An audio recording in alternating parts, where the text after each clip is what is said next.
Europe is facing a housing crisis of unprecedented proportions.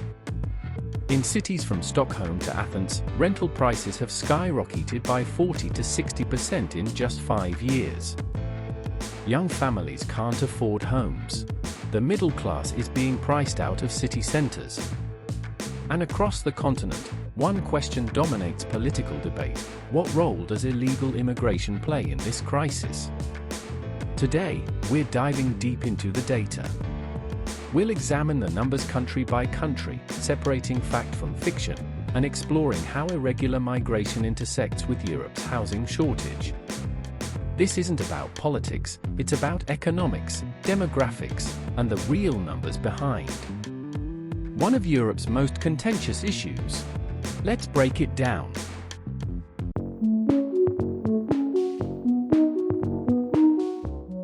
Before we discuss immigration, we need to understand the housing crisis itself.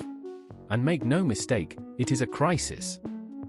According to Housing Europe's 2024 report, the European Union faces a shortage of approximately 5.6 million affordable housing units. Germany alone needs 700,000 new homes annually but only builds around 250,000. France requires 500,000 new units per year but delivers just 350,000. Here's where it gets interesting. Between 2015 and 2023, the EU's population increased by roughly 2.5 million people. But housing construction didn't keep pace. In fact, in many countries, it slowed down. Why? Multiple factors: restrictive zoning laws, high construction costs, labor shortages in the building sector, and aging infrastructure. In cities like Amsterdam and Munich, it can take 5 to 7 years to get approval for a major residential project. The result? Rent prices in major European cities increased by an average of 27% between 2019 and 2024. In Berlin, rents jumped 45%. In Dublin, 50%.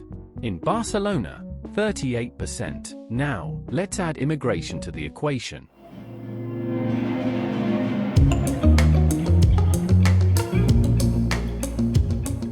Between 2015 and 2024, approximately 3.2 million irregular migrants entered the European Union. The peak was in 2015 to 2016 during the Syrian refugee crisis, with over 1.8 million arrivals. Numbers declined afterward but have been rising again since 2021. Let's be clear about terminology. We're discussing irregular or illegal immigration, people who enter or stay without authorization. This is different from legal immigration, asylum seekers in official processes, or refugees with protected status. According to Eurostat data, as of 2024, there are an estimated 900,000 to 1.2 million undocumented migrants residing in the EU. The real numbers could be higher. These populations are, by nature, difficult to count precisely. Where do they live? Predominantly in urban areas. Why? Cities offer more employment opportunities, larger existing migrant communities, and more possibilities to remain undetected. And here's where housing pressure intensifies. These same cities, Paris, Berlin, Rome, Barcelona, Madrid, are already experiencing severe housing shortages. When you add new residents to an already constrained market, basic economics suggests prices will rise further. But is this correlation or causation? Let's examine country by country.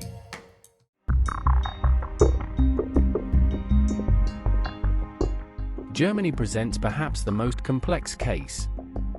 Between 2015 and 2023, Germany received approximately 1.8 million asylum applications, plus an estimated 300,000 irregular migrants. According to the German Institute for Economic Research, the country needs 14.7 million housing units by 2025 but only has around 14.3 million, a deficit of 400,000 units. Here's the critical data. A 2023 study by the IFO Institute found that increased immigration between 2015 to 2020 accounted for approximately 15 to 18% of rent increases in major German cities.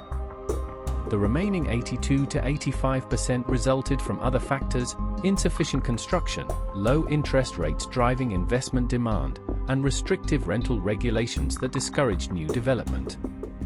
In cities like Frankfurt and Munich, where irregular migration is concentrated, the impact is more pronounced. But even there, the primary driver remains decades of underbuilding relative to population growth and economic expansion.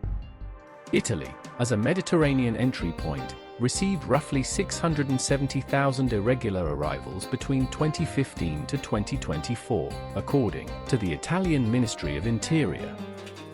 But here's what the data shows: Italy's housing crisis predates recent migration waves. The country has had one of Europe's lowest housing construction rates for 2 decades. Between 2008 and 2023, residential construction dropped by 65%. A 2024 Bank of Italy report found that in cities with higher concentrations of irregular migrants, primarily Rome, Milan, and Naples, there was measurable pressure on lower-income housing segments. Rents in low-income neighborhoods increased by an additional 8 to 12% compared to areas with fewer migrants. However, the same report noted that Italy's overall housing crisis stems primarily from economic stagnation, youth unemployment at 23%, and young Italians' inability to secure mortgages, not immigration. The irregular migration impact is real but localized, affecting specific neighborhoods rather than the national market. Spain presents a different picture. With approximately 180,000 irregular migrants as of 2024, according to Spain's Secretary of State for Migration. The country's housing crisis has different roots. Spain's problem is tourism. In Barcelona alone, over 10,000 residential units were converted to tourist rentals between 2015 to 2023. Madrid lost 8,000 residential units the same way. A 2023 study by the University of Barcelona found that tourist rentals accounted for 52% of rent increases. In central Barcelona, while all migration, legal and irregular combined, accounted for approximately 11%. The irregular migration impact in Spain is minimal compared to platform-driven tourism gentrification. France, with an estimated 300,000 to 400,000 undocumented migrants, shows regional variation in housing impact. According to France's National Institute of Statistics (INSEE), Paris faces a housing deficit of 120,000 units.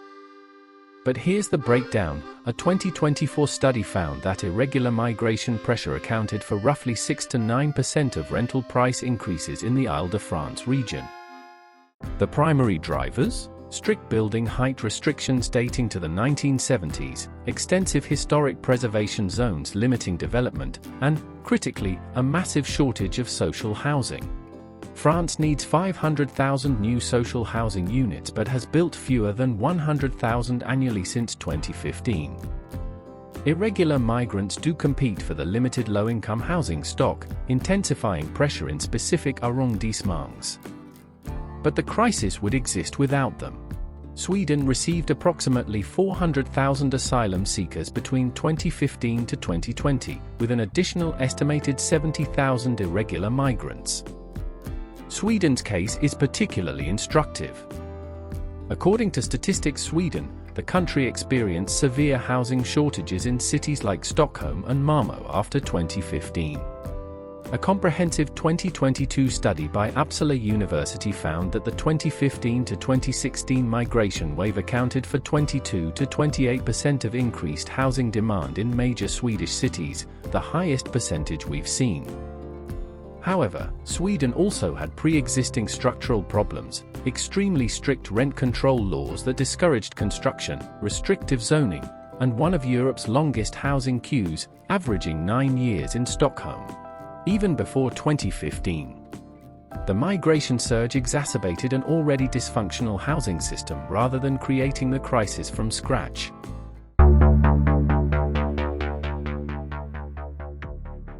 So what does all this data tell us? Let's synthesize the findings. Across Europe, irregular immigration's impact on housing ranges from 6% to 28% of total price pressure, depending on the country and city. It's a real factor, but rarely the dominant one. The primary drivers of Europe's housing crisis are chronic underbuilding. Most EU countries build 30 to 50% fewer homes than needed. Restrictive zoning and planning laws. Development approval takes 3 to 7 years on average.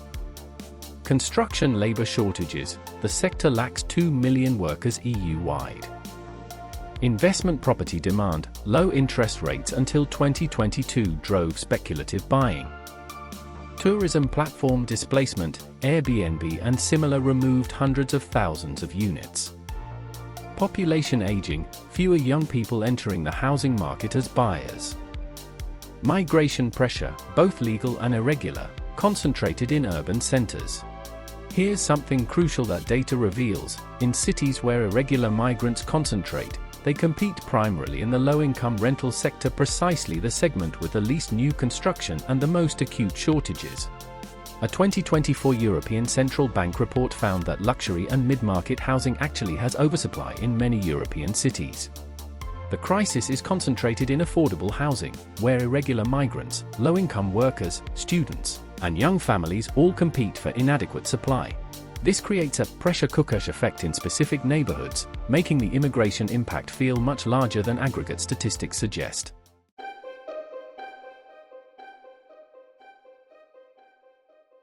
Here's where the story gets even more interesting and complicated. Remember that Europe-wide construction labor shortage of 2 million workers? According to the European Construction Industry Federation, approximately 15 to 20% of construction workers in major EU cities are migrants, many undocumented. This creates an economic paradox. Some irregular migrants contribute to housing supply by working in construction, even as their presence increases housing demand. A 2023 study by economists at the London School of Economics found that in cities like London, Berlin, and Madrid, deportation of irregular construction workers would likely reduce housing supply more than it would reduce demand, potentially worsening the crisis. Additionally, many irregular migrants live in overcrowded conditions, multiple families in single-family units, or in informal housing that doesn't appear in official statistics. They're adding less per capita pressure than legal residents. These economic complexities don't appear in political rhetoric but are crucial for understanding the real dynamics.